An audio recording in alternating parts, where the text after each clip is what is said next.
la commune et son premier adjoint au maire, Iba Ndiaye, di nuyu les membres du conseil municipal, di nuyu les directeurs des CEM, di nuyu la présidente des Badianou Gox, di nuyu le président des délégués de quartier et tous les invités. Machallah di rafetlu bés bi di journée de l'environnement, la représentante du maire de la ville de Dakar, di nuyu ñëpp di rafetlu teewaay bi di rafetlu invitation réseau des femmes de Dieuppeul-Derklé, di nuyu tous les membres du réseau des femmes de Dieuppeul-Derklé et chers invités. may rafetlu invitation bi ci journée de l'environnement bi. Journée de l'environnement nag ku ko dégg xam ni mbirum environnement la ñuy wax, maanaam lu ñu naan pollution di nit ñi air bi nit ñi di nooyi, air bu bon bii nit ñi di nooyi te li ko waral yëpp ku ne xam na ko, muy circulation bu bëri bi ak oto yeeg saxaar si génn ci oto yi, nit ñi feebar nañu kenn mënatul nooyi macha allah. Adja Rokhaya Diop Lébu suñu mag yi fi nekk nga xam ne moom moo tax ma nekk Badianou Gox, di nuyu ñi fi nekk ñëpp les élèves bàyyiwuma kenn. maa ngi nuyu ñëpp les imams ku ci nekk sa tur ak sa sant di wax nag ne la qualité de l'air, l'environnement c'est la qualité de l'air, les pollutions ndox yu bon yi génn ci fosse yi, oto yi def échappement oto yi génn, loolu yëpp te loolu yëpp mu ngi ñu wër te gisuñu ko parce que qualité de l'air bi kenn gisu ko te presque du suñu problème parce que bi ñuy jógee air bi kii bi poussière bi ngi jógee Mauritanie dans le Sahara, comme loolu amul ay garab ndax garab buñ ko jëmbatee fu am garab taw dina fa am kon poussière dina wàññeeku, mais loolu yëpp mi ngi jógee ci suñu côté bi ñu dendal foofu la air bi di jógee di feebar nit ñi nag di gàllankoor di nu gàllankoor torop ndax xale yi ak les vieillards ñoom la gën a gàllankoor ndax nous sommes tous malades ñëpp a feebar ku wax ak ku waxul yëpp feebar la. ñu ngi gërëm la commune de Dakar ndax li mu indi environnement bi fii ci suñu cité bi macha allah kontaan nañ ci torop. ñu ngi nuyu ñëpp di gërëm ñëpp. air bi nag fokk ñu sàmm ci xale yi ndax xale yi ñoom la gën a touché ak les adultes de vieillards ñi mu ngi leen di dugg te xamuñu ko ndax fii moom échappement oto yi moom ak boucher yi daanaka moo indi jàngoro ji ku ñu ci jàppale nag ñu jël jërëjëf monsieur le maire ñu ngi kontaan trop di leen ñaanal la presse bàyyiwul leen gannaaw merci jërëjëf jërëjëf. asalaamaaleykum mbooloo mi maa ngi leen di nuyu di leen jégalu di leen baal wax nuyoo bi nag di ci jiital ñi nga xam ne ñooy suñu kilifa di madame le maire de ville de Dakar madame Diaw teg ci monsieur Iba Ndiaye maire commune Dieuppeul-Derklé mel na ni tey xam ndax Cheikh géey fi xamul ndax Cheikh dem na kon liggéey bu rafet la fi def yéen ñëpp xam ngeen ko gis ngeen ko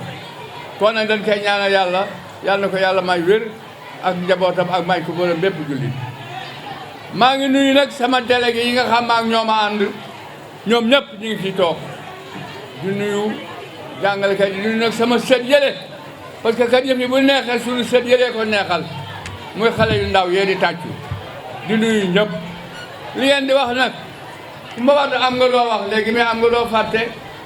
parce que yaa wax ne mbalit yeeg yooyu waaye am na leneen lu gën métti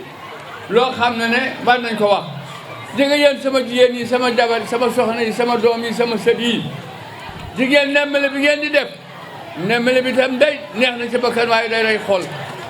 loolu war ngeen di wàññi cuuraay yi ci néeg yi di ko tëj ne tëjal ma sama néeg cuuraay yi di gilli saxar soosu baaxul ci xol baax na ci bakkan waaye baaxul ci xol loolu war ngeen ko wàññi am ko dolli ci dolli oto bu bon jóge France wala bitim réew rek ñu indi ko ci Sénégal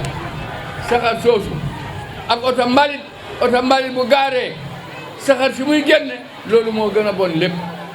day génne saxar taxaw di accéléré lu war a ban 1 heure de temps ci tali bi di def lu ko neex kooku itam baaxul di ci dolli encore yéen ñi boyal fourne yi teg ko ci mbedd mi fourne yi saxaar si di génn ngeen teg ci seen këriñ li muy dem loolu itam baaxul. Monsieur le délégué, Monsieur le président des délégués de quartier,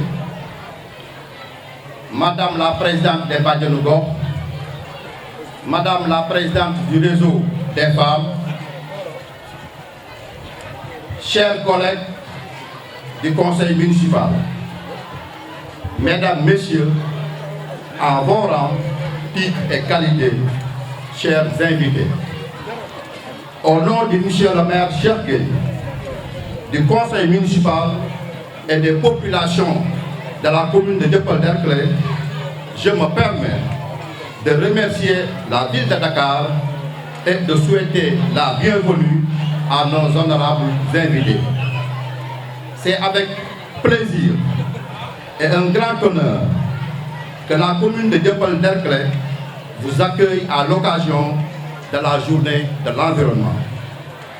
Depuis 1972, chaque 5 juin de l'année met en avant un enjeu spécifique important. Le thème retenu cette année est la pollution de l'air, qui est une altération de la qualité de l'air pouvant être caractérisée par des mesures polluantes chimiques, biologiques ou physiques ayant des conséquences préjudiciables à la santé humaine, aux êtres vivants, au climat et aux biens matériels. Parmi d'autres objectifs, nous souhaitons ici amener nos populations à devenir des agents actifs du changement de mentalité et d'attitude pour promouvoir le progrès vers un développement durable et équitable. Nos populations, bien préparées, bien informées et sensibilisées, peuvent grandement contribuer à l'éradication de certaines causes de la dégradation de la qualité de l'air que nous respirons et qui est indispensable à la vie saine. Au-delà des problèmes de circulation, nous devons agir constamment dans nos maisons, dans nos quartiers, pour éviter des actions nuisibles à la santé et contribuant à la dégradation de notre environnement, tels que brûlure des pneus, des obus et surtout de l'encens et les aérosols de nos chambres. Mesdames, Messieurs, je vous remercie de votre aimable attention. Monsieur le premier adjoint au maire de la commune de Dieuppeul-Derklé, représentant le maire Cheikh Gueye. Madame la représentante de l'ambassade de Rwanda, Monsieur le président des délégués de quartier, Madame la présidente du réseau des femmes, Madame la présidente des Badianou Gox, Monsieur le principal du CM, Ousmane Socé Diop, Monsieur le représentant de l'ISE, Madame le chef de service, le professeur Nafissatou Oumar Touré Badiane.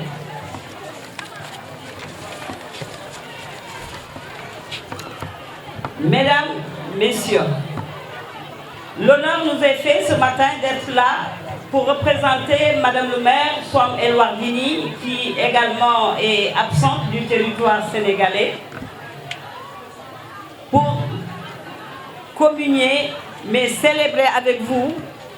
la journée de l'environnement. À l'instar de la communauté internationale, la ville de Dakar célèbre la journée mondiale de l'environnement. Cette journée promulguée par les Nations Unies est une occasion pour la ville de Dakar de communier avec ses populations et de sensibiliser sur la protection de l'environnement et ses conséquences sur la qualité de vie des populations. En effet, la ville de Dakar a fait de la préservation de l'environnement une priorité et l'a actée en créant la direction de la planification et du développement durable qui a pour mission la planification environnementale. Nous avons Madame la directrice de la DPDD ici présente qui est aujourd'hui avec nous et qui a organisé cette journée. je veux dire Madame Diop, Madame Mbodj. Elle est à féliciter, elle est à encourager. Merci Madame Mbodj pour tout le travail que vous abattez au niveau de la ville de Dakar. En élaborant son plan climat-énergie territorial, la ville de Dakar tend vers une gouvernance urbaine pour une transition énergétique et écologique en vue de renforcer sa résilience. En effet, la ville de Dakar cherche à réduire ses émissions de gaz à effet de serre et ses consommations d'énergie grâce à l'adoption et à la mise en œuvre d'un plan d'action pour l'énergie durable. La ville de Dakar accorde une très grande importance à la sensibilisation et à la mobilisation des acteurs pour un changement de comportement et le développement d'éco-gestes pour un développement durable. Et la meilleure cible pour atteindre les ménages, c'est la communauté apprenante que sont les élèves, les collégiens, les lycées, qui sont l'avenir de ce pays. Mesdames, Messieurs, le thème de la journée, lutter contre la pollution de l'air, nous interpelle à plus d'un titre, car la ville de Dakar est classée comme la deuxième ville la plus polluée d'Afrique. Les conséquences de cette pollution de l'air, c'est sur la santé des populations de Dakar en 2018. C'est l'occasion de sensibiliser la population sur l'état de dégradation de l'environnement, en particulier la qualité de l'air, les sources de pollution et leurs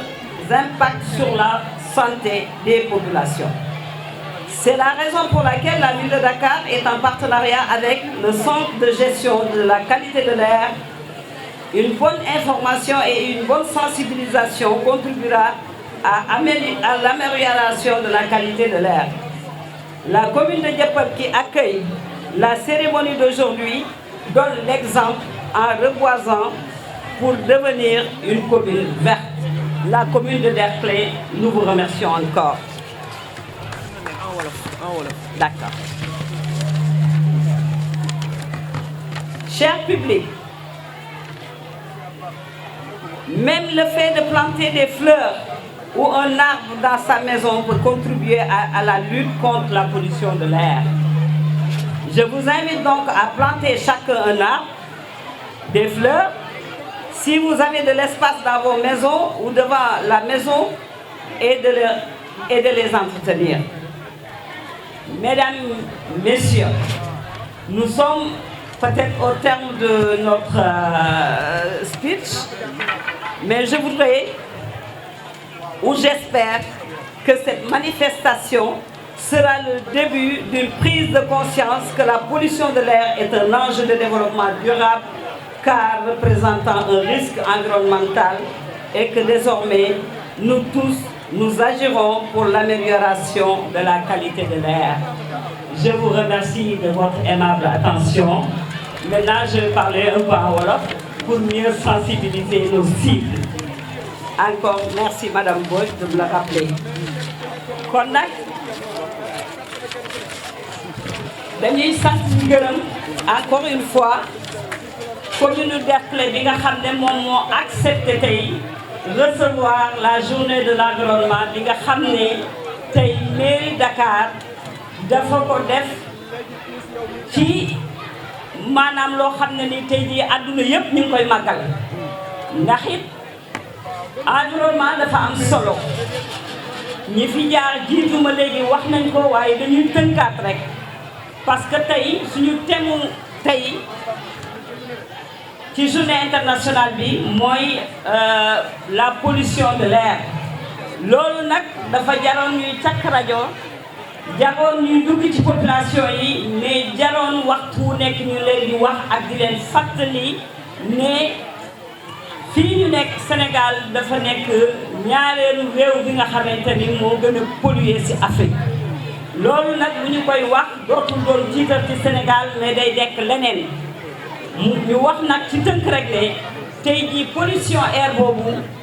dafa tax ñun ñëpp ñu war a déggoo juboo xam ne pollution de l'air bi baaxul ci ñun baaxul ci suñu santé baaxul ci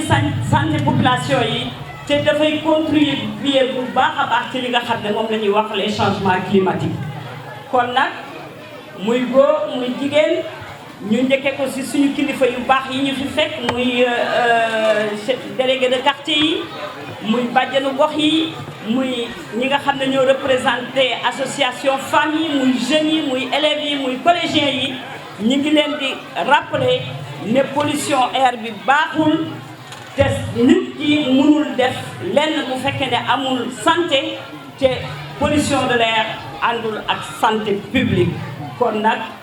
góor ñi jigéen ñi mag ak ndaw kilifa yi fi daje tey jii maa ngi leen di gërëm encore une fois di leen sant ci turu madame Soham Wardini bi nga xam ne mooy maire Dakar man may adjointam nga xam ne dafa tukki nekkul ci dëkk bi di gërëm presse bi di gërëm également tonton Serigne Ndiaye mi nga xam ne tey mooy maître de cérémonie bi mais tonton Gonzalez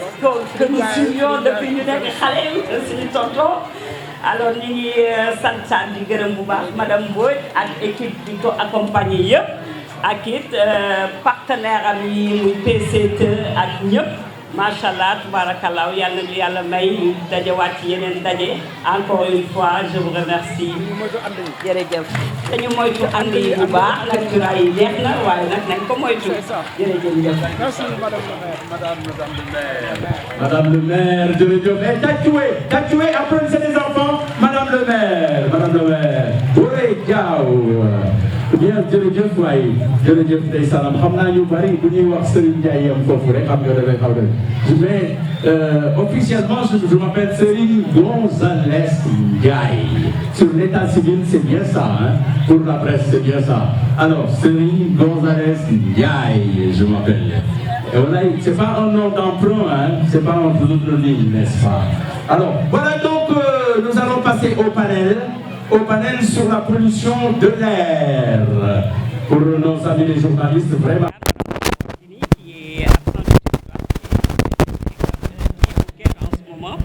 waaye ñu ñëwoon doon célébrer li nga xam ne mooy la journée internationale de l'environnement loolu nag ñu ñëwee commune de Derklé tey moo ñu accueillir ñu ngi koy sant di sant ay population yëpp mais di sant ay autorités muy délégué de quartier imam yi tey jii kenn desul élèves yi desuñu ni nga xam ne nii mooy CEF yi ak ñëpp ñëw nañu tubaarkàlla donc bàjjenu gox yi duñu leen fàtte donc ñëpp a ngi fi tey ñu doon waxtaan ci li nga xam ne mooy impact pollution de l'air parce que ren loolu la ñu jël muy suñu thème pollution de l'air nag bu ñu koy wax bu ñu demee ba naan Dakar peut-être mën na nekk disons la deuxième ville la plus polluée d'Afrique loolu nag dafay fekk daf ñuy interpeller sensibiliser ñu pour que ñun ñu mën a xool naka la ñuy def ba pollution de l'air boobu mën a dellu ginnaaw parce que ak pollution de l'air boobu wér mënul am maladie cardiaque yi bari nañ maladie pulmonaire yi bari nañ te lu ci ëpp nag ci pollution boobu lay jaar ñun nag Dakar fi mu nekk nii fi ñu ci toll mooy Dakar dafa créé woon benn direction bu ñuy wax DPDD ku ñuy wax madame Mbodj diriger ko ànd ci am ay équipe yu xarañ ñuy liggéey ak di xalaat ci changement climatique yi dont la pollution de l'air am nañu tamit li ñuy wax suñu plan climat énergie territorial ñoom tamit ñu ngi liggéey ci li nga xam ne mooy changement climatique yi ci pollution de l'air parce que pollution de l'air en fait dafa gënul ci population yi fi ñu ci toll nag mooy def nañ ci ay atelier wax nañu ne dinañu sensibiliser ci éco-gestes yi dinañ sensibiliser cibles yi ba ci élèves yi ba ci collégiens yi pour que ñu xam ne environnement bi ñu dëkk bu ñu fi bëggee dëkk du yàgg dañ koy setal dañ koy baaxal donc ñun ci sensibilisation boobu ci la ñu nekk guddi ci la ñu nekk bëccëg def nañ ci ay atelier wut nañu ñoo xamante ni dans les quartiers ñoom itamit ñoom ñoo fa war a taxaw di gën ci mën di continuer di wax ak population yi pour que li ñuy wax pollution de l'air yàlla teggil ñu ko parce que nag mënul ànd ak wér dama koy wax di ko bamtuwaat. mais changement du gaaw parce que jigéen ñi ku leen tere seen àndu cuuraay yooyu du yomb wax à effet de serre dafa bare ay cuuraay ci matt yi ñuy taal a ngi ci këriñ yi ñuy taal a ngi ci te xam nga yooyu yëpp nekk loo xamante ni pneu yi ñuy lakk ak yenn àll yi nga xam ne ni dañuy dem sax dajale yëpp lakk ko aussi mi ngi ci donc ñuy fàttali ne waxoon nañu recommandé woon nañu ne kër gu nekk bu mu nee samp garab def ay fleur def ay garab su biir këram xajee su xajul mu def ay plante wala ay yu baax di ko arrosé loolu aussi dina réduire li nga xamante ni mooy pollution loolu daal ñu ngi koy recommandé waat bu baax population yi di leen wax ne leen environnement bi daal bu ñu fi bëggee yàgg dañ koy setal dañ koy baaxal dañ koy defar te lépp loo xam ne ni xamuñu ko woon bu ñu leen ko xamalee ñu jël ci ay mesures jëm ko wàññi. Dakar ñun bu ñu sañoon sax mooy raw Kigali mais ñu xam ne rek ne mbalit mi bi ñu ko jëlee ci loxo Ndakaaru dafa yàgg kon Ndakaaru bu ñu sañoon mu set ñi ngi ciy jéem madame le maire bi mu toogee li mu njëkk wax mooy dafa bëgg Ndakaaru gën a set une ville propre comme noonu la ko waxee woon avant que président sax di ko wax kon ñun ñëpp ñoo bokk fi ñu jëm mais encore pour sa question boobu ma rappelé rek ne leen mbalit mi moom dindi nañ ko ci loxo Ndakaaru yàgg na torop je vous remercie.